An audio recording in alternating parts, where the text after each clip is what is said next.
بسم الله الرحمن الرحيم.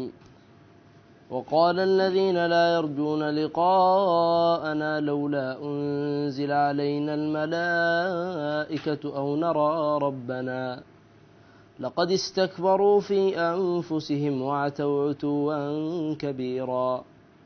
يوم يرون الملائكة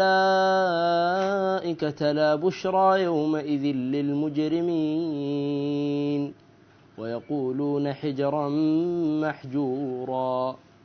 وقدمنا إلى ما عملوا من عمل فجعلناه هباء منثورا. أصحاب الجنة يومئذ خير مستقرا وأحسن مقيلا.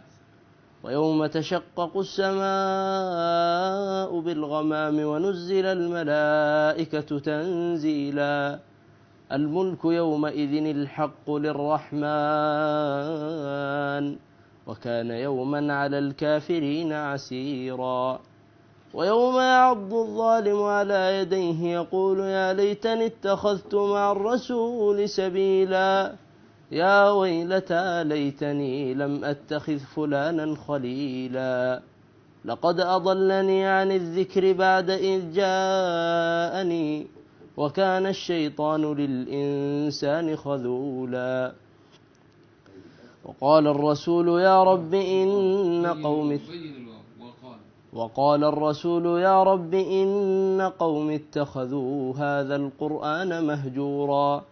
وكذلك جعلنا لكل نبي عدوا من المجرمين وكفى بربك هاديا ونصيرا. وقال الذين كفروا لولا نزل عليه القرآن جملة واحدة كذلك لنثبت به فؤادك ورتلناه ترتيلا. صدق الله العظيم.